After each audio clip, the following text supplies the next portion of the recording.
Hello children, good morning. I'm going to teach you 6th chapter of history, the revolt of 1857. Let's start. There were a series of peasants and tribal uprising in the late 18th and early 19th century, but since most of these uprisings were spontaneous and unorganized,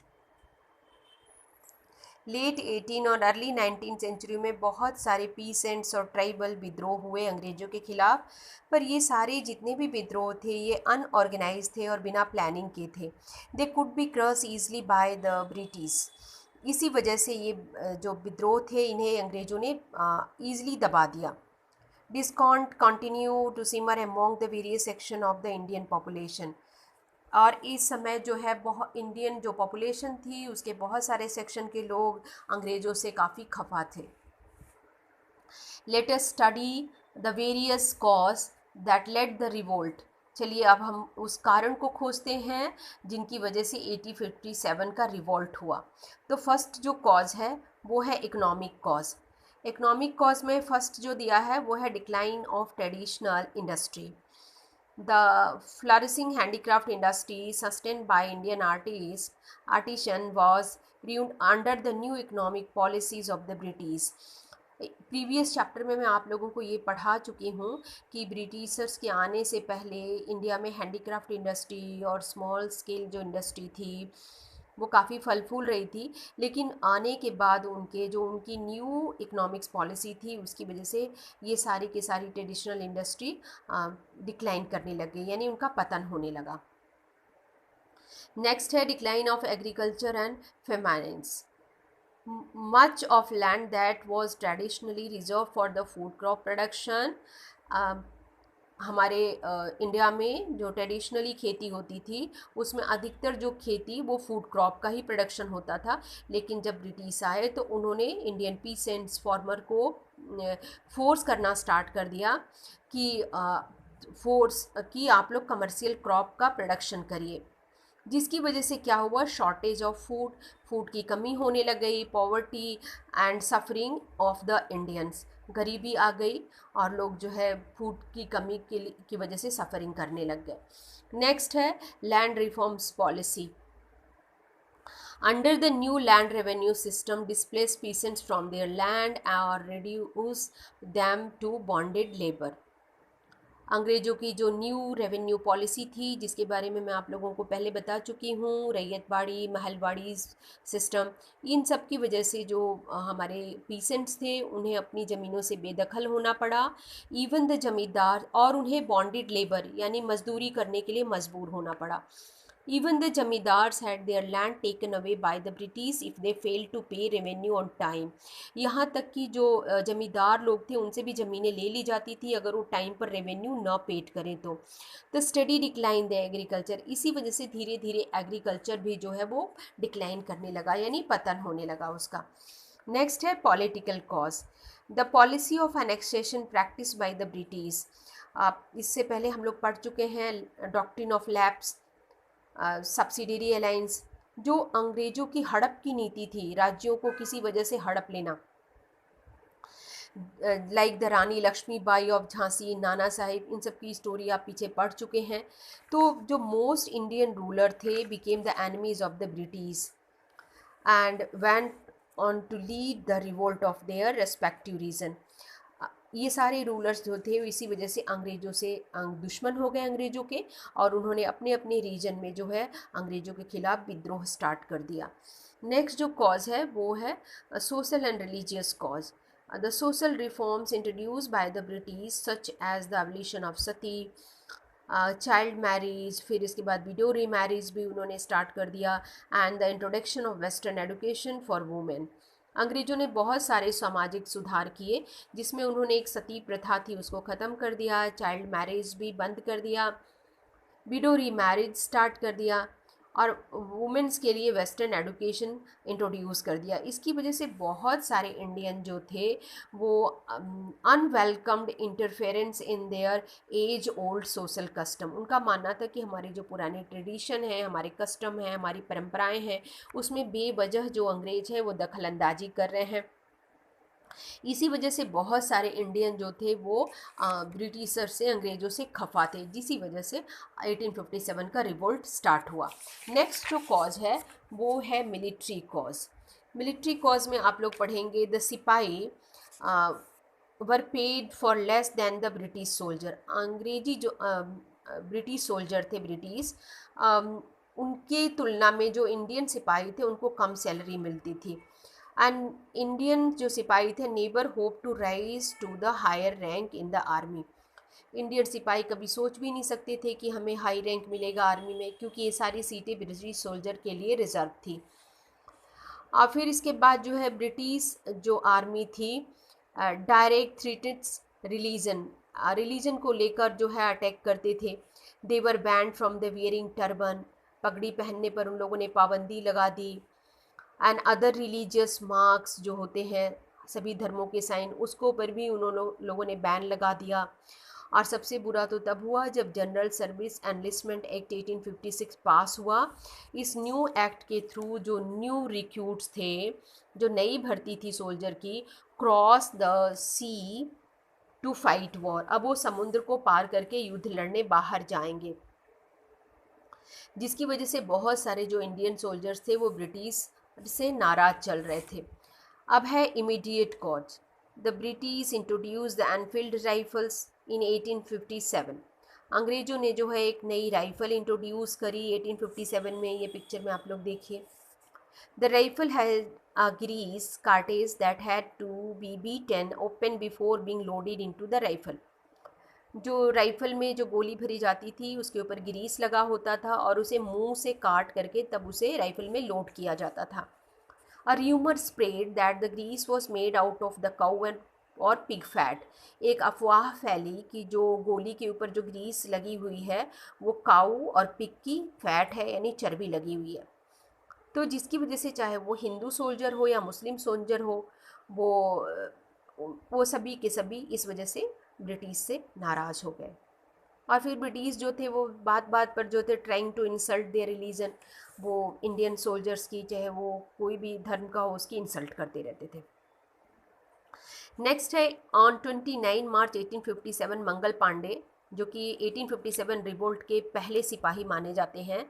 उन्होंने 29 मार्च 1857 को बैरकपुर छावनी वेस्ट बंगाल में refuse to use the cartridge, open fire on his superior officer. उन्होंने इस cartridge को use करने से इनकार कर दिया और अपने जो सीनियर ऑफिसर थे उन पर फायरिंग कर दी। Hanged on the April 1857। इसकी वजह से मंगल पांडे को 1857 में फांसी दे दी गई थी। तो ये बात सिर्फ बैरकपुर छावनी तक ही नहीं रह गई, ये बात पूरे हर रेजिमेंट में फैली और फिर मेरठ तक भी ये बात पहुंची। ये पिक्चर आप लोग देखिए, ये मंगल पांडे हैं। नेक्स्ट है बेगम हज़रत महल, फिर ये नाना साहब, रानी लक्ष्मीबाई और तात्या टोपे।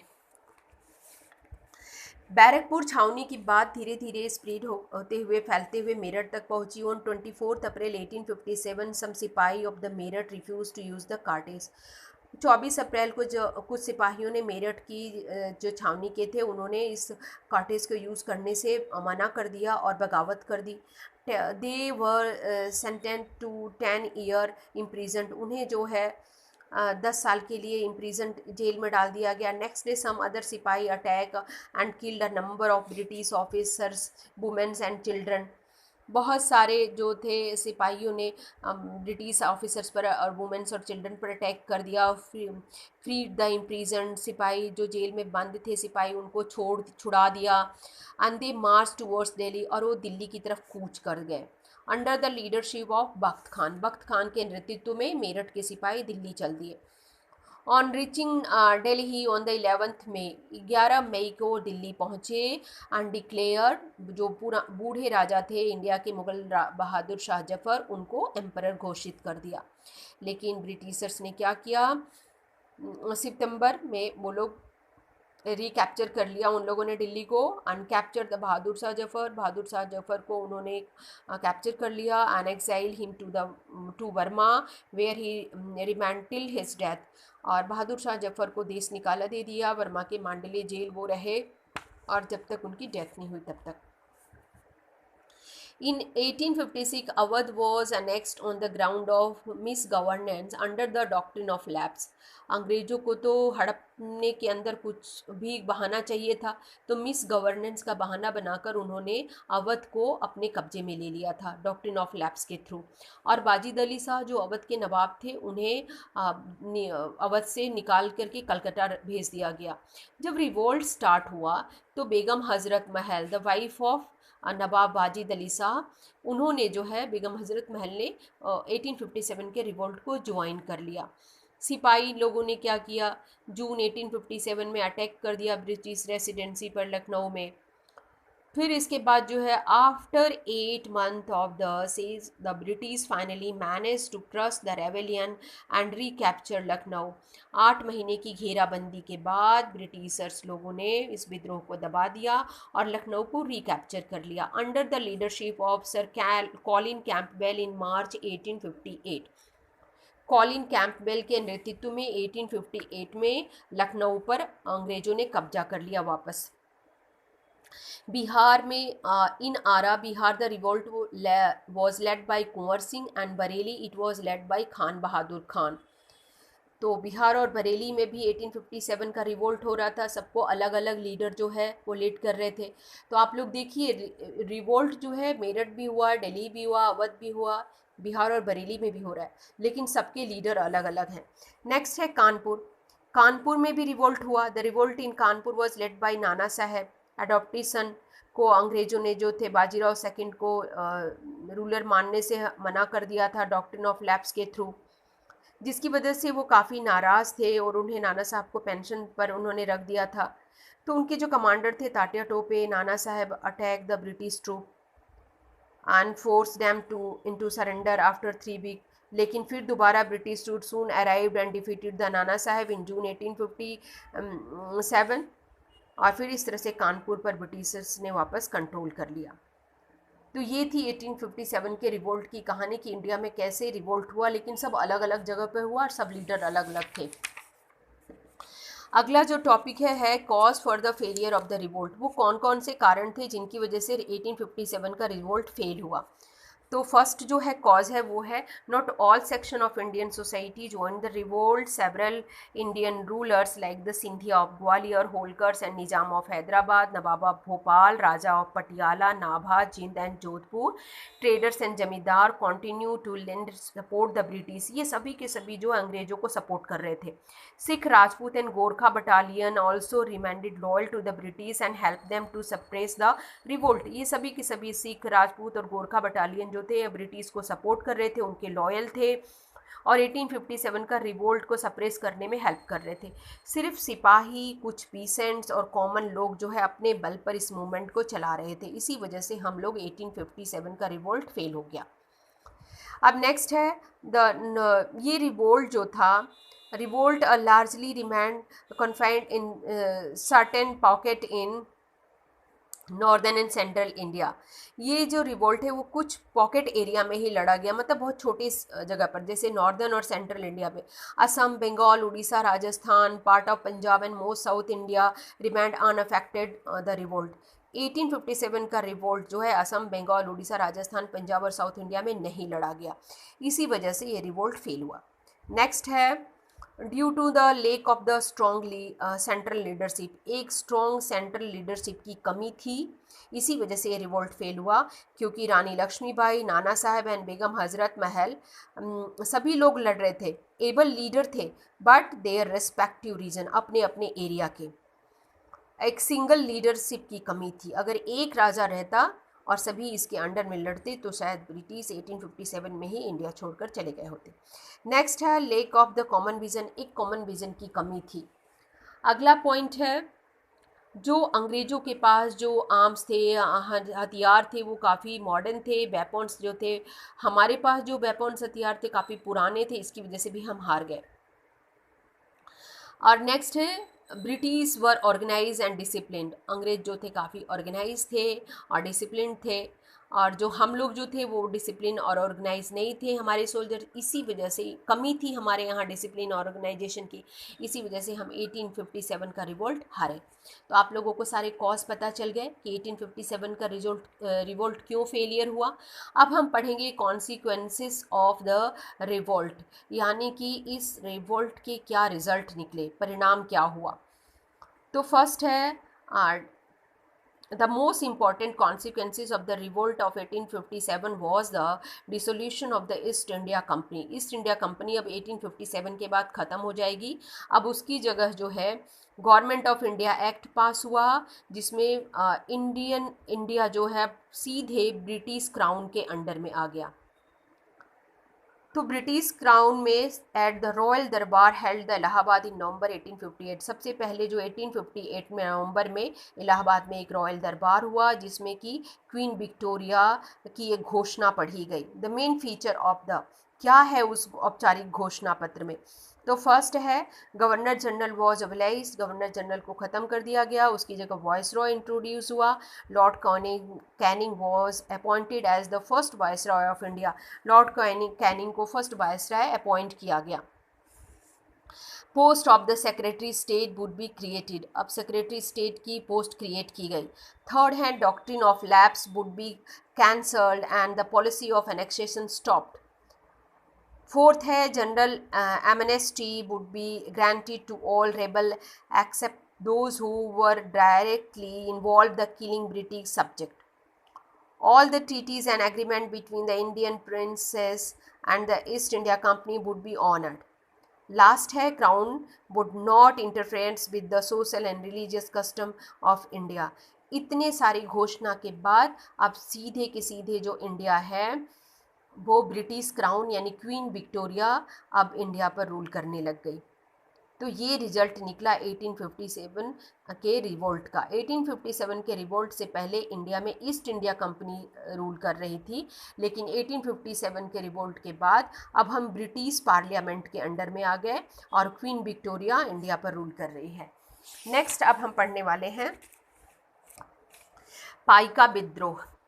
पाइका विद्रोह जो है 1817 में वन ऑफ द अर्लीस्ट विद्रोह माना जाता है, सबसे पुराना। In 1817 the Paika rose in rebellion against the British under the leadership of the Bakshi Jagat Bandhu, the commander in chief of the army of the king of Khordha. तो 1817 में पाइका जो है विद्रोह स्टार्ट हुआ बख्शी जगत बंधु के नेतृत्व में, जो कि कमांडर इन चीफ थे खोरधा के राजा के। सून द रेबेलियन स्प्रेड, ये तुरंत ही ये विद्रोह फैल गया। पीपल फ्रॉम वेरियस डिस्ट्रिक्ट, हर डिस्ट्रिक्ट में, and took an active part, लोग जो है इसमें हिस्सा बनने लग गए। The Paikas attack British symbol of power, burn police station, government offices, rebels got support from the raja of the neighbouring district and the landlords. Paikas जो लोग थे वो पुलिस स्टेशन पर में आग लगाने लग गए, गवर्नमेंट ऑफिसेस में। जल्दी ही इस विद्रोह को जो है पड़ोसी जो राजा थे डिस्ट्रिक्ट के और लैंड लॉर्ड्स थे उनका भी सपोर्ट मिलने लग गया। और वो पीसेंट्स जो कि ब्रिटिशर्स को बड़ी ज़्यादा जो रेवेन्यू पेड करते थे, अंग्रेज़ों से नाराज़ थे, उन्होंने भी इस रिवोल्ट को ज्वाइन कर लिया। The rebel captured Puri and declare the Mukunda Deva second the son of the last Gajapati king as their ruler. जो विद्रोही थे उन्होंने पुरी को कैप्चर कर लिया और मुकुंदा देव सेकंड जो कि बेटे थे गजपति किंग के, उनको अपना रूलर घोषित कर दिया। It took the British 3 months to defeat the rebels, अंग्रेज़ों को 3 महीना लगा इस विद्रोह को दबाने में। And crush the movement once and for all, इस मूवमेंट को उन लोगों ने दबा दिया। However a few rebel continue to fight, अभी भी कुछ विद्रोही थे जो लड़ रहे थे, संघर्ष कर रहे थे आज़ादी के लिए। टिल 1890 तक, 1819 तक, 1819 तक जो बख्शी जगत बंधु थे जिनकी लीडरशिप में ये पाइका रेबल स्टार्ट हुआ था, उनको 1825 में अंग्रेज़ों ने अरेस्ट कर लिया। तो स्टूडेंट ये था पाइका विद्रोह, पाइका अपराइजिंग। आई थिंक ये 1857 के रिवोल्ट की पूरी कहानी आप लोगों को समझ में आ गई होगी कि रिवोल्ट के क्या क्या कॉज थे और क्या उस रिज़ल्ट के 1857 के रिवोल्ट के क्या रिज़ल्ट निकले। Thank you children. आप लोग प्रॉपरली आंसर लिखेंगे।